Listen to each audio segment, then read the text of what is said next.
मशवरा देता हूं हुकूमत को और वजीर कानून को मशवरा देता हूं कि ना फिरौन की हुकूमत सारी जिंदगी रही, ना नमरूद रहा, ना जाज बिन यूसुफ रहा, ना यजीद रहा। और यार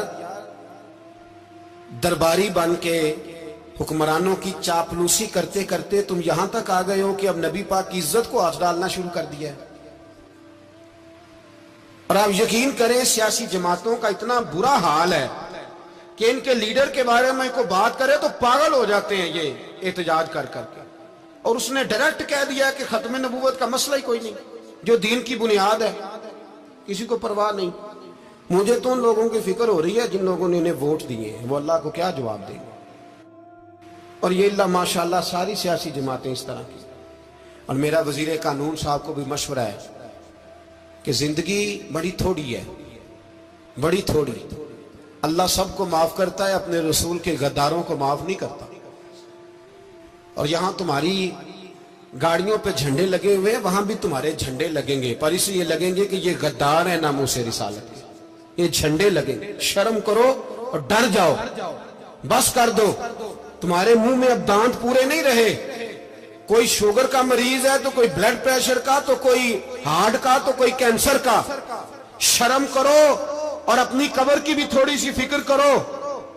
बताओ पाकिस्तान के कितने सदर गुजरे, वजीर आजम गुजरे, तो उनकी कब्रें कहां हैं? कोई जाता है उनकी कब्रों पे? किसी को खबर है? क्यों अपने लिए जहन्नम इकट्ठी करते? सारा कुछ दुनियादारी रह गई है, सारा कुछ सिर्फ यही रह गया। हजरत अबू बकर सरदार थे, हजरत उमर सरदार थे कबीले, हजरत उस्मान सरदार थे। उन्होंने सरदारियों को ठोकर मार के रसूलुल्लाह के कदमों में बैठना पसंद किया। सरदारियां छोड़ के गुलाम बन गए। तुम सरदारियां बचाने के लिए रसूलुल्लाह की गद्दारी करते हो, शर्म नहीं आती?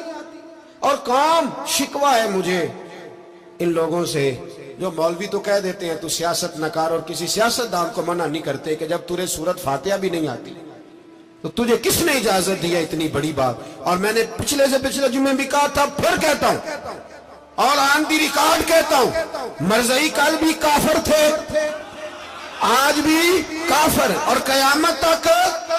और जो उनके कुफर में शक करे वो भी, और पक्का बेईमान है, काफिर है।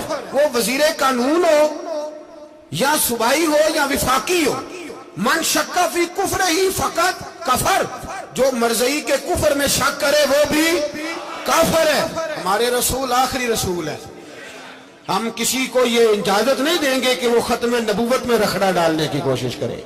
हम किसी को ये इजाजत है। और तुमने कौम को लूटा, लूटते रहो, अब ईमान पे डाके तो ना डालो। तुम्हें दौलत लूट के पेट नहीं भरा, अब ईमान लूटना शुरू कर लिया। तुम्हारा फैक्ट्रियां लूटकर, कौमी खजाना लूटकर पेट नहीं भरा। बेईमानो, अब दीन बेचकर अपनी हुकूमतें पक्की करोगे। और वो लोग भी तैयार हो जाएं जो इन बेईमानों को मुंतखब करते हैं, उनसे भी सवाल करेगा खत्म नबूवत का मौजू कयामत के दिन कि तुम बताओ। इनको सपोर्ट करते थे जो रसूलुल्लाह सल्लल्लाहु अलैहि वसल्लम के बाद भी किसी नबी को नबी मानना दुरुस्त जानते थे। शर्म आनी चाहिए, ख्याल होना चाहिए। और मैंने कहा कि हमारा दिल नहीं चाहता, आप यकीन करें, हमें शौक है जुलूस निकालने का, तुम्हारे खिलाफ बातें करने का। तुमने रोज थर्मामीटर निकाला होता है, चेक करते हो कि ईमान कितना है कितना नहीं है। ये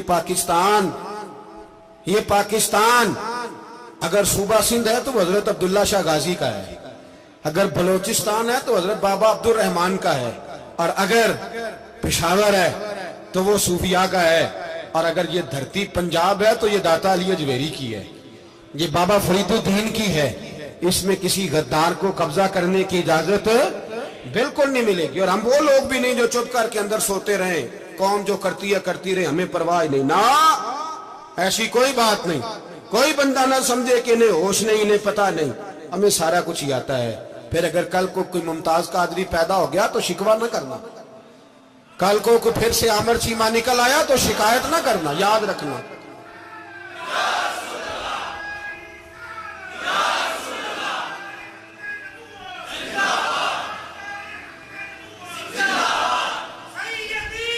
तो मेरे भाई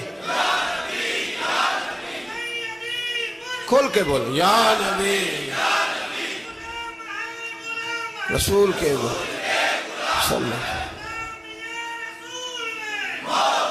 تو یہ مشورہ ہے.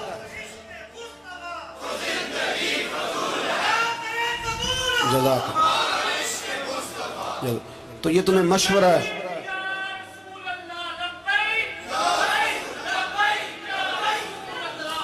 میری بات سنیں، یاد رکھیں، یہ لوگ بعد میں پچھتاتے ہیں، پھر مناظرے کراتے پھرتے ہیں، اس نے صحیح کیا کہ غلط کیا، پھر انہیں ہوش آتی ہے بعد میں، پھر ان کے ہواری نکل نکل کے میدانوں میں دلیلیں دیتے ہیں. اس لیے ہمارا مشورہ ہے انہیں کہ یہ اپنی حد میں رہیں، اور جو کام تمہارے ذمہ، میں نے کہا نا تم نے بڑا لوٹا، یہ قوم روز تمہیں موقع دیتی ہے لوٹنے کا، یہ موقع دیتی ہے، تو تم نے دولت لوٹ کے پیٹ نہیں بھرے، اب ایمان لوٹنے کے چکر میں آ گئے ہو. یاد رکھو، مسلمان گناہگار ہیں، غدار نہیں ہے. تمہیں دولت لوٹنے کا تو شاید موقع مل گیا ہے، پر ایمان لوٹنے کا موقع نہیں ملے گا. تو اس لیے اس کو لگام دو. اور ویسے بھی کتا جو پالتو ہوتا ہے نا، اس کو گھر کے اندر سنگلی سے باندھ کے رکھنا چاہیے. یہ تمہارے بوٹ چاٹتے ہیں، بھونکتے ہیں، تمہارے حق میں وزارتیں لیتے ہیں. ہم نے تو کوئی وزارت نہیں لی تم سے، اور نہ ہمیں شوق ہے. اس لیے کہ ممبری کیا کرنی ہے جس کو ممبر رسول عطا کر دیا جائے؟ اس نے کیا کرنی ہے یہ ممبریاں جس کو پکا پکا ممبر رسول دے دیا جائے؟ تو اس لیے اس سے باہر آؤ. میں نے کہا بڑے بڑے نمرود، فرعون، قارون دفن ہے، تمہارا بھی نام تک نہیں ہوگا، بالکل نام نہیں ہوگا. اس لیے ہمارا مشورہ، اور آپ لوگ بھی آئیں نا یہ اگلے سال، تو ان کو کھڑا کر کے پوچھ لینا، اسلامی جمہوریہ پاکستان کا تم نے MPM میں نے بننا ہے، پہلا کلمہ ہی صحیح سنا دو. چلو خدا کا واسطہ یہی بتا دو کہ تمہیں نماز بھی ڈھب سے آتی ہے کہ نہیں. اور آپ کی موج ہے، آپ بٹھا لیتے ہیں سر پہ، کیا کرے، سمجھانے والے مفت گناہگار ہو گئے اور بہکانے والے سب تمہارے یار ہو گئے. اس لیے یہ چھیڑتے ہیں جان بوجھ کے. اور پھر جب کوئی ممتاز قادری علیہ رحمہ پیدا ہوتے ہیں، پھر انہیں دشواری ہوتی ہے، پھر ان کا جینا مشکل ہو جاتا ہے. یہ موقع دیتے ہیں، پتہ نہیں کس کے ایجنڈے پہ عمل کر رہے ہیں.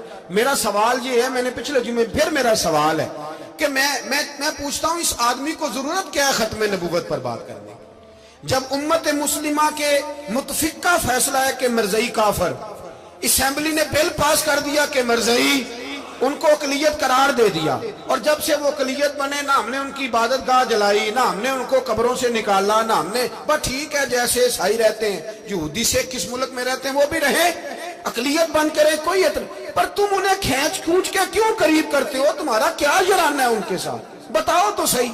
ان لوگوں سے ان کو چاہیے اپنے منہ میں لگام ڈالیں، اور اگر نہیں ڈالیں گے پھر انشاءاللہ ڈالی جائے گی، اور بڑی تگڑی ڈلے گی، اور پھر ایسی ڈلے گی، ایسی ڈلے گی. سلمان تاثیر